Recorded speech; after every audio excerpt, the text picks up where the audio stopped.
Boa tarde, pessoal. Meu nome é Natália, estou acompanhando com vocês a disciplina de Psicologia Social, sou mestranda, orientanda do Rafael Petilho, e eu vou falar aqui um pouquinho para vocês sobre a análise do discurso, que é um referencial teórico e metodológico que eu estou utilizando no meu projeto de pesquisa. No meu projeto de pesquisa já estou na parte de análise de dados, então vou compartilhar um pouquinho com vocês. A aula está sendo gravada agora, e aí fica disponível, né, no grupo de WhatsApp que criamos para a gente conversar, se tiver alguma dúvida. Também vocês têm meu e-mail, pelo meu WhatsApp privado, se vocês quiserem mandar mensagem, podem mandar. E eu criei uma apresentação pelo PowerPoint para facilitar aqui a nossa comunicação, para facilitar a minha comunicação aqui com vocês, para falar um pouquinho dessa análise do discurso. Eu vou apresentar.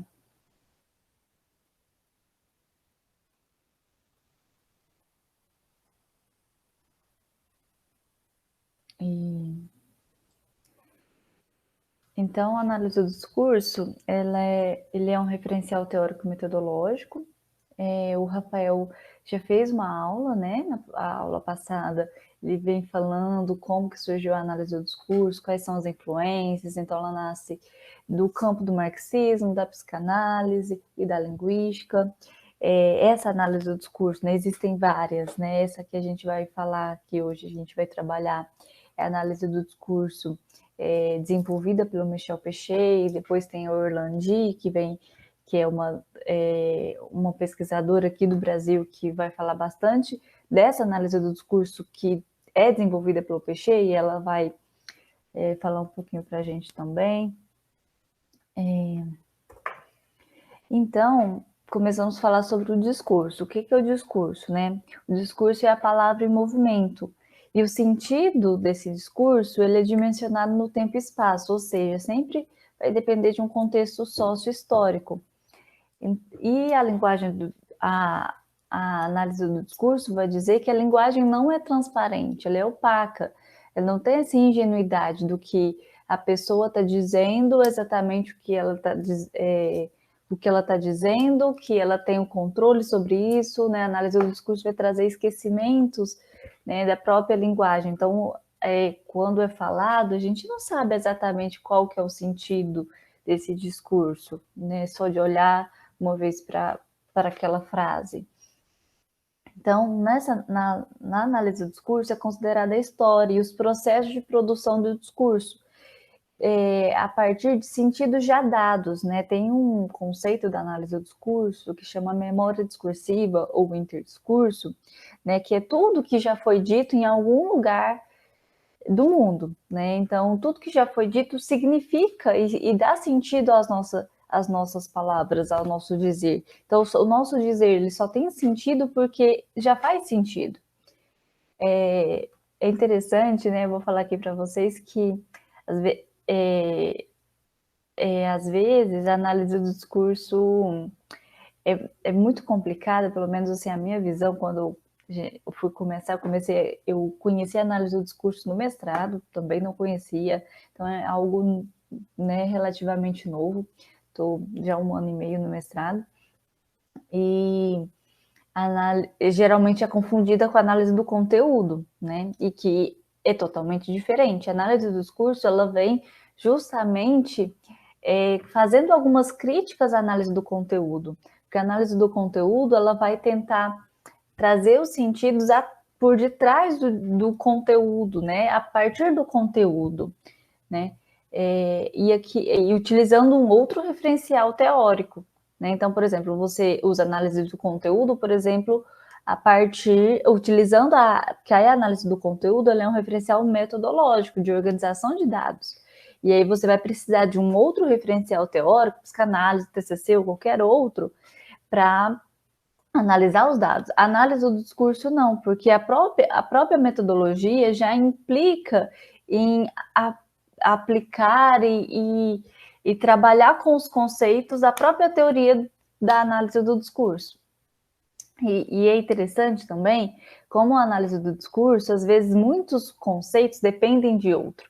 Então, às vezes, para explicar o conceito de formação discursiva, que é um conceito que a gente vai ver, a gente vai depender de um outro conceito. Então, às vezes, a gente começa a ler, a gente não entende muito, e aí a gente tem que repetindo essa leitura até que alguma coisa vai se encaixando. É como se fosse um paradoxo. Então, à medida que você vai lendo, no início você não entende, na segunda vez você já começa a entender um pouco melhor, porque você já vai se habituando com os conceitos. Então, é mais ou menos isso. A análise do discurso, a AD, né, a gente abrevia para AD, busca compreender a língua fazendo sentido. E não há discurso sem um sujeito e não há sujeito sem ideologia. A gente viu nas outras aulas, né, o que é ideologia. Então, a ideologia é um conceito muito importante aqui para a análise do discurso. E a AD considera que o discurso ele não é controlado pelos sujeitos. O sujeito não pode controlar. Ele tem a ilusão que ele controla como o discurso vai ser dito, mas aquilo que foi dito está afiliado a uma formação discursiva que tem a ver com o interdiscurso, né? Que está numa memória discursiva com o que já foi dito. Então, o que eu estou dizendo aqui para vocês, em algum momento já foi dito por alguém, né? E eu estou dizendo aqui para vocês, por isso que faz um pouco de sentido. O discurso não é apenas uma transmissão de informação. Não existe um emissor que vai enviar uma mensagem para o receptor e aí esse receptor vai codificar essa mensagem para entender ela, né? Para entender o significado. Mas o emissor e o receptor estão ao mesmo tempo num processo de significação, né? Temos um processo complexo de constituição desse sujeito e produção dos sentidos. Então, falando da diferença entre análise do discurso e análise do conteúdo, na análise do conteúdo, busca interpretar o que está decodificado, né? E considera-se a linguagem transparente para atingir os conteúdos. E aí se pergunta, o que esse texto quer dizer? Né? Na análise do discurso, a gente já vai analisar quais são as condições de produção desse discurso, como o discurso faz o sentido. A análise do conteúdo, ela vai perguntar o que esse texto quer dizer. E para a análise do discurso, vai perguntar como que esse texto significa, quais são as condições de produção para esse discurso, né? Que a ideologia apaga, que a gente já viu, né? E a ideologia ela vai apagar as condições de produção desse discurso, né? Porque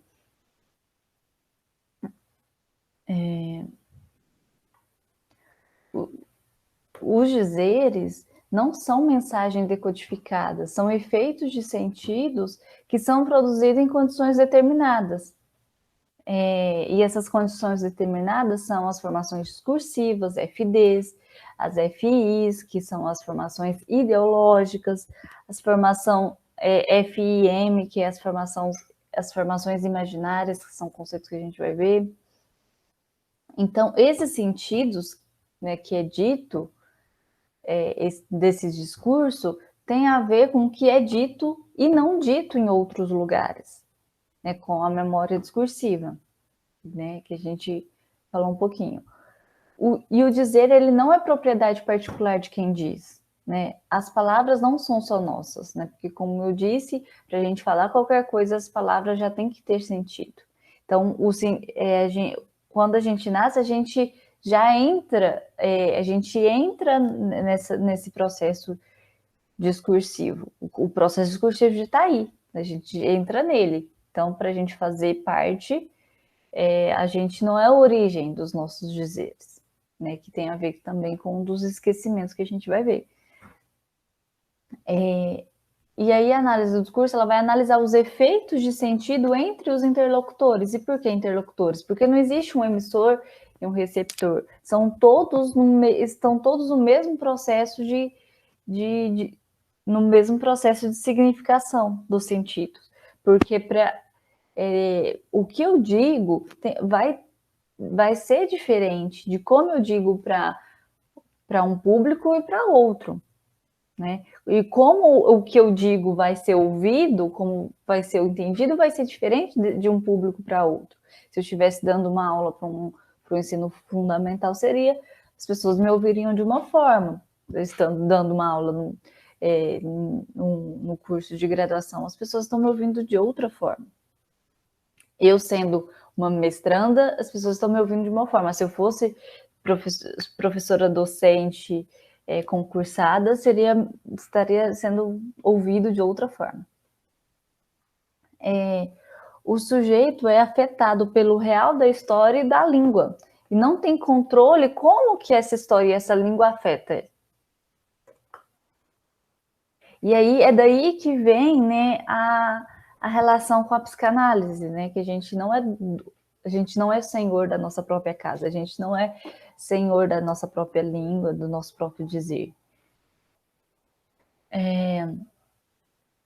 E aí a gente vai falar sobre o interdiscurso e o intradiscurso, né? Então, memória discursiva e interdiscurso, né, são sinônimos, né?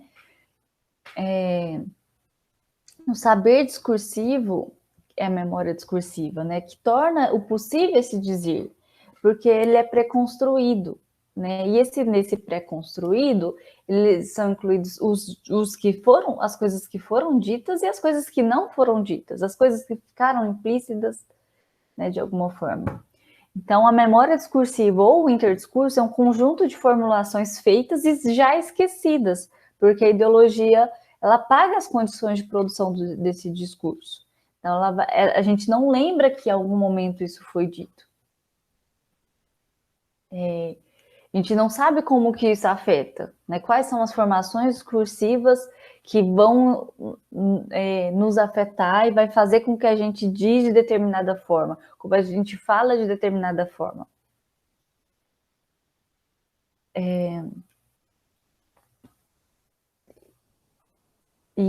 Né, então, esse conjunto de formulações feitas e já esquecidas vão determinar o que a gente vai dizer.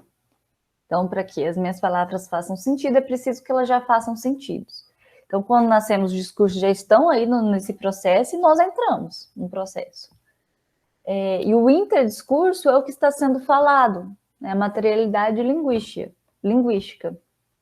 Então, aqui, por exemplo, tem essa cruz, né, que vai dizer o intradiscurso é horizontal, né, que é o que está sendo dito agora, você que estou falando, o fio de discurso, né, e o interdiscurso são todos os dizeres já ditos que vai nos atravessar sem o nosso controle, né, sem eu saber que formação discursiva meu discurso está sendo filiado. E um discurso, o que eu estou dizendo agora, pode ser afetado por várias formações discursivas.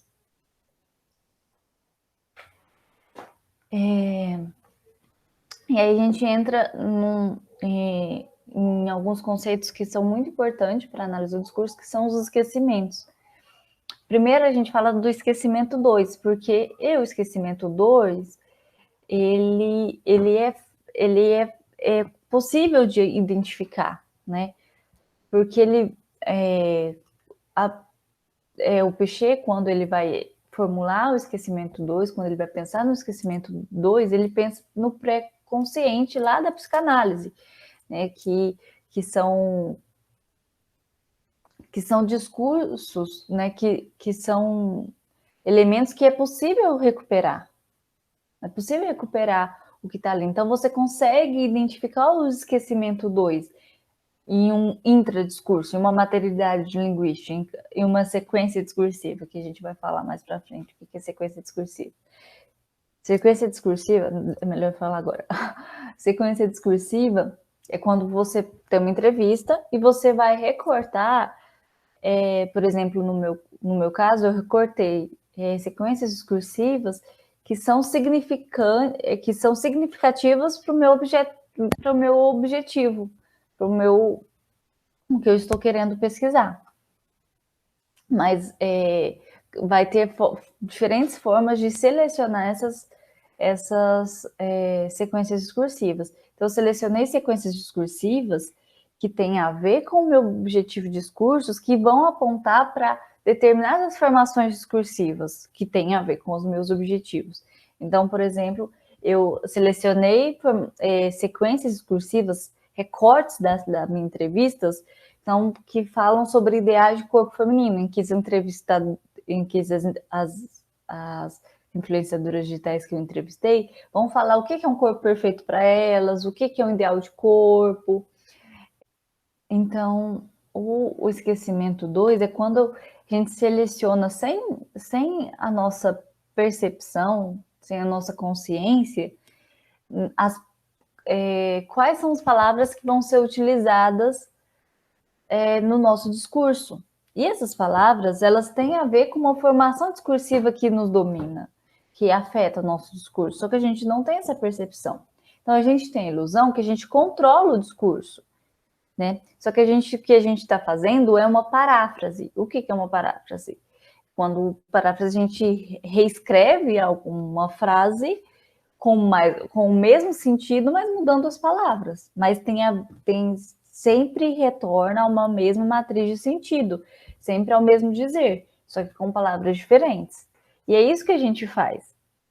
Então, sem a gente perceber, quando a gente fala, a gente está afiliando a alguma formação discursiva que é dominante, que nos afeta, né? Então, se a gente está vivendo em uma sociedade machista, patriarcal, os nossos dizeres vão ser afetados por essa condição, por essa conjuntura sócio-histórica. Isso tem a ver com as formações ideológicas, que tem a ver com as formações discursivas.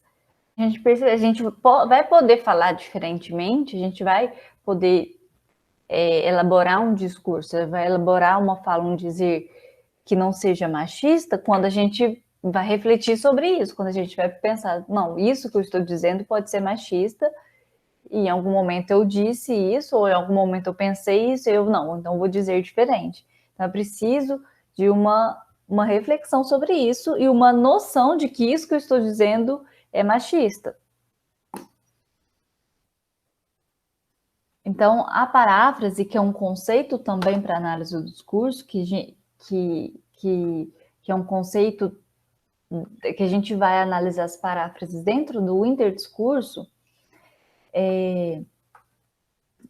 vem muito, quando a gente identifica uma paráfrase, a gente também identifica um esquecimento 2. Por quê?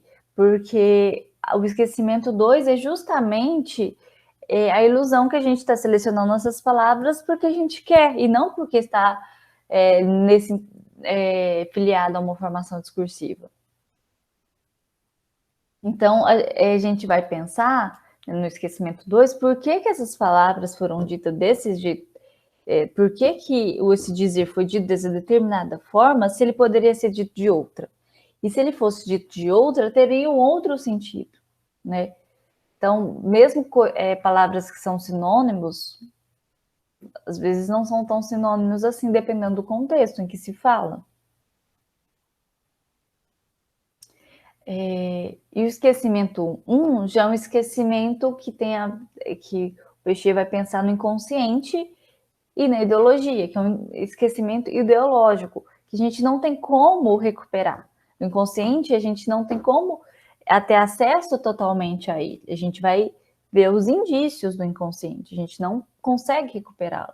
Então, o esquecimento número 1, para a análise dos cursos, a gente não vai conseguir identificar exatamente, né?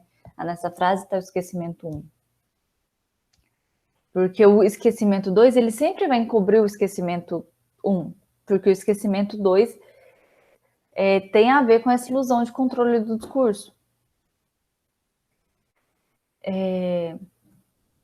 Então, o esquecimento 1 é que a gente controla os sentidos, que a gente é a origem do nosso dizer. É um esquecimento ideológico, né, que a ideologia faz. Então, aqui eu trouxe alguns exemplos de esquecimento 2. Esses exemplos foram exemplos que eu analisei, que eu estou analisando em um dos artigos que estou escrevendo para a pesquisa do mestrado, né? E aí uma das entrevistandas fala, ela treina muito, mas não é uma Graciane Barbosa. É uma barriga, quando ela vai falar de um corpo perfeito, ela fala que é uma barriga chapada, mas não tão. Outra mulher perfeita, né? Outra forma de corpo perfeito, né? O que é um corpo perfeito? Ela fala que é uma mulher que tem silicone, mas não tão exagerado.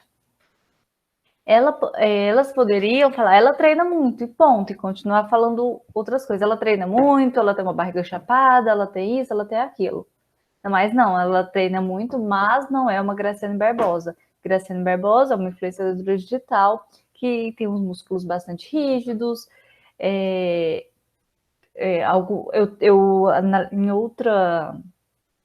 Na minha pesquisa de mestrado, eu entrevistei influenciadoras digitais e também coletei dados em fotos de influenciadoras digitais famosas do Brasil. Essas entrevistadoras que eu entrevistei, são 6 entrevistadoras da região do Triângulo Mineiro, né, que é das entrevistas.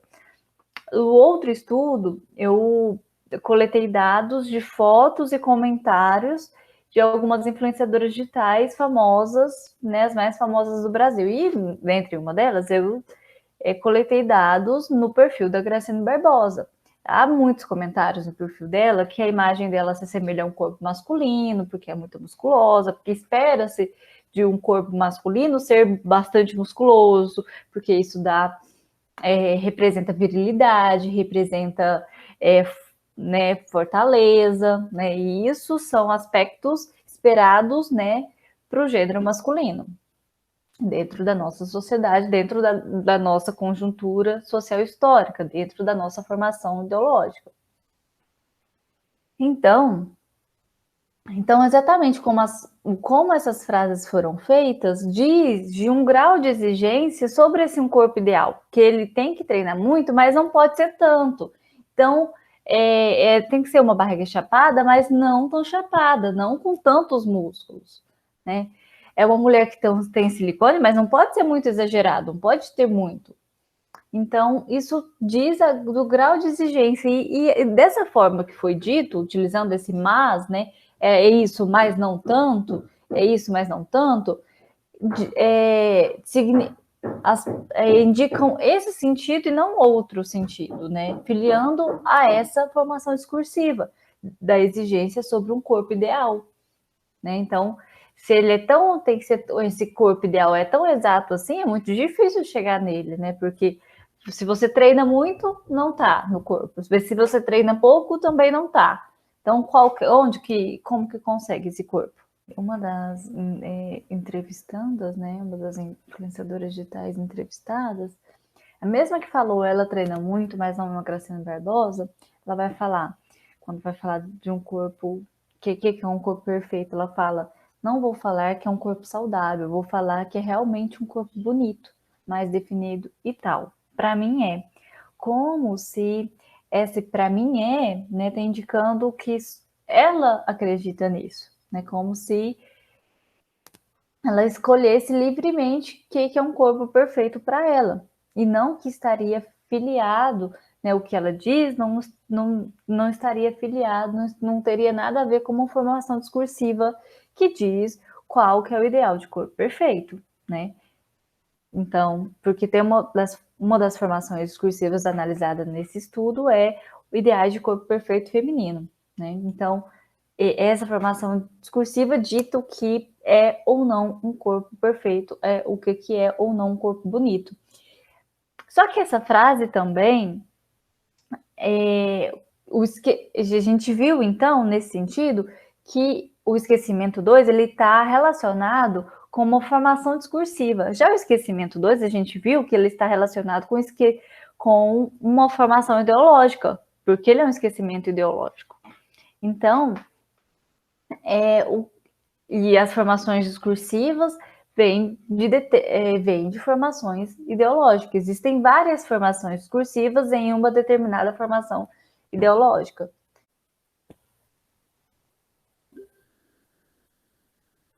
E agora falando sobre paráfrase e polissemia, que como os sentidos se movimentam dentro do interdiscurso, né? A paráfrase e a polissemia a gente vai observar no interdiscurso, lembra que a gente falou interdiscurso, né? Que é a memória discursiva, que são todos os já ditos, os não ditos, os implícitos, que estão pré-construídos, que vai tornar possível o nosso dizer. Tem a paráfrase, né? E a polissemia. A paráfrase, né, tem a ver com isso, né, da gramática, que reformular a frase, reformular aquele dizer com outras palavras, mas querendo dizer a mesma coisa. Então, é um retorno ao mesmo espaço de dizer, a mesma matriz de sentido, o mesmo núcleo de sentido. É algo que se mantém. Diz do mesmo sentido sob formas diferentes, né? Até negando, né? Então, por exemplo, nas entrevistas, elas dizem, não, nossa, não tem uma parte que eu odeio no meu corpo, nossa, não tem uma parte que eu não gosto, mas tem essa parte que me incomoda, tem essa parte que eu gostaria de mudar, tem essa parte que eu gostaria de melhorar, porque tem sempre que melhorar, né? Elas falam. Então, mesmo que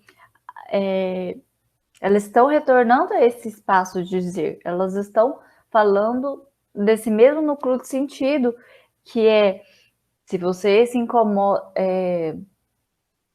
de uma formação discursiva que diz o que é ou o que não é bonito, né? E se não é bonito, você tem que fazer algo para mudar. Você tem que fazer academia, você tem que fazer dieta, você tem que fazer um procedimento estético. E a polissemia é um deslocamento do discurso, é uma ruptura, né, com os sentidos que são dominantes. Quais são os sentidos que são dominantes? Quais são as formações discursivas que são dominantes? São as formações discursivas que dizem qual que é um corpo ideal feminino. Essas são as formações discursivas, esses são os sentidos dominantes, né? E a polissemia ela vai atribuir outros sentidos possíveis, né? Então, em alguns trechos das entrevistas, algumas influenciadoras digitais dizem pessoa normal tem celulite, mulher que não tem celulite não é mulher, a gente vai na praia e todo mundo tem, as pessoas precisam naturalizar isso, é do corpo, é normal, estria, celulite, cicatriz, roxo, casquinha, todo mundo tem. São recortes essas são recortes nas sequências discursivas, né? Isso diz uma polissemia, porque elas estão rompendo do que é do sentido dominante. O sentido dominante é você não pode ter celulite, você tem que fazer algo para mudar. Você tem que passar um creme que vai prometer algo milagroso, você tem que fazer um bom procedimento estético para tirar isso, né? Você tem que esconder no Photoshop, se você tirar uma foto, você não pode postar foto com celulite. Então, a gente falou tanto sobre formação discursiva e ainda não viu exatamente o conceito, né? Mas formação discursiva são regiões onde os sentidos se regularizam, né? Onde são homogêneos, coincidindo mais ou menos com as posições sociais dos sujeitos, né? Então, existem formações discursivas para determinadas classes sociais, para determinado gênero, para determinada orientação sexual. O que se espera dizer se você for mulher ou homem? O que se espera dizer se você for hétero, se você for homossexual? O que se espera dizer se você for negro, for branco, for indígena? Em determinada formação ideológica. Então, determina o que pode ou não ser dito, o que pode ou não ser fazer, né? Porque quando determina o que pode ser não ser dito também, porque aqui, quando fala dizer, discurso, também está dizendo de ações, né? Então, palavras diferentes podem ter o mesmo sentido dentro de uma formação, da mesma formação discursiva. Então, aí são sinônimos. Mas palavras iguais podem ter significados diferentes também, se for em outra formação discursiva. Então, a Orlandi fala que o significante espera até cair uma formação discursiva. O significante, a palavra, ela não tem sentido em si. Ela só vai ter sentido quando ela é filiada a uma determinada formação discursiva. Os sentidos não estão pré-determinados na língua. Vai depender como são as relações constituídas entre as formações discursivas, FDs, né? FD é formação discursiva. E FI, formação ideológica. A gente costuma, na análise do discurso, usar muito abreviações. E uma formação discursiva pode ser comum a vários sujeitos, né? Então, várias pessoas podem estar filiadas a uma determinada formação discursiva, mas cada sujeito também pode estar filiado a várias formações discursivas, determinadas regiões de sentidos. Então, alguns exemplos de formação discursiva: ideais de corpo feminino, sentido sobre o corpo, papéis de gêneros esperado para cada determinado gênero, estereótipos no geral, o que é esperado de um rendimento acadêmico, e as formações imaginárias. As formações imaginárias são projeções que permitem passar da situação empírica para que são os lugares dos sujeitos para a posição discursiva. Então, uma delas, por exemplo, é a antecipação imaginária, que é a tentativa de controle dos efeitos de sentido. Então, antes daquela pessoa dizer o que ela vai dizer, você já vai antecipar como aquilo vai chegar para você, como aquilo vai significar. Ou então, quando eu vou dizer alguma coisa para determinado público, eu já vou saber mais ou menos o que eu posso dizer, dependendo desse público. Então, se eu for sabendo que eu sei que eu vou explicar a análise do discurso para uma turma que já conhece o conceito de ideologia, que já tem uma noção do que é ideologia. Senão, eu teria que ir lá explicar o que é ideologia.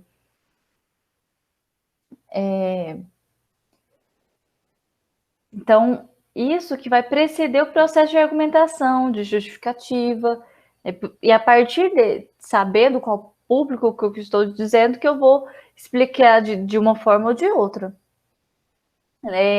O jogador de xadrez, ele vai antecipar o que o outro vai jogar. Né? Na série Gambito da Rainha, uma série da Netflix, não sei se vocês já viram, né? Ela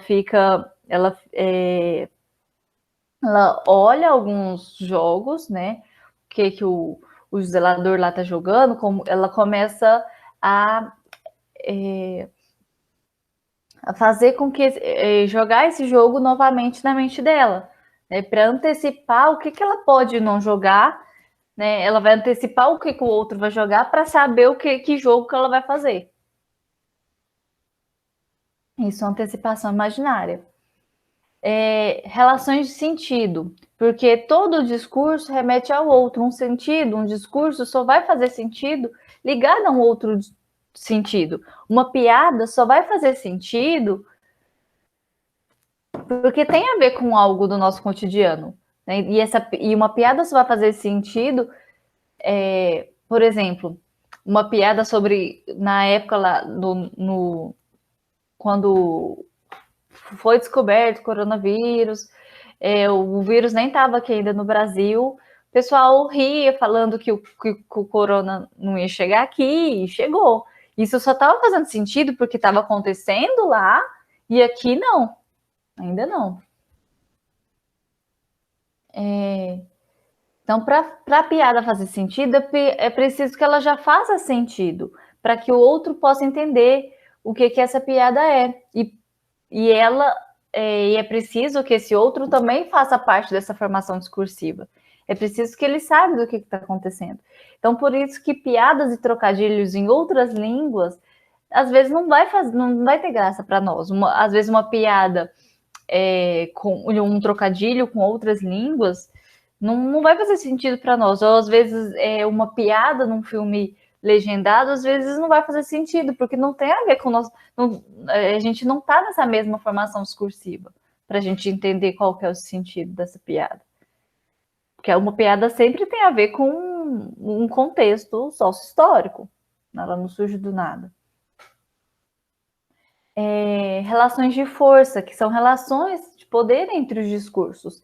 As palavras elas vão significar diferente dependendo da posição discursiva do interlocutor e da formação discursiva. Os sentidos dominantes faz com que a paráfrase se perpetue, faz com que a paráfrase, aquele mesmo sentido, seja repetido. O discurso de um professor é diferente de um discurso de um aluno. Ele vai ser ouvido de forma diferente, ele vai ser significado de forma diferente. Tanto para quem está falando, tanto para quem está ouvindo. Então, por isso que não existe essa separação entre emissor e receptor do discurso, porque estamos todos em um mesmo processo de significação. E a formação ideológica são valores, normas, regras de uma conjuntura sócio-histórica, de uma conjuntura social histórica. A ideologia, ela envolve o apagamento das condições de produção do discurso, que são os esquecimentos, por exemplo. Isso que vai trazer a opacidade da imagem. A ideologia, ela produz a evidência, colocando o ser humano na relação imaginária com suas condições materiais de existência. Então, a condição de apagamento das condições de produção do discurso vai fazer com que existam as formações imaginárias, né? E pela incompletude e deshistorização dos sujeitos, que é causado pela ideologia, quando o sujeito é interpelado por uma ideologia, né? A gente vai filiar em determinadas redes de constituição de sentido, podendo repetir em paráfrase ou deslocar e deslizar sentidos, como, por exemplo, a polissemia que a gente viu. Então, a ideologia, ela não só afeta os sujeitos, ela constitui o sujeito. Não existe sujeito sem ideologia.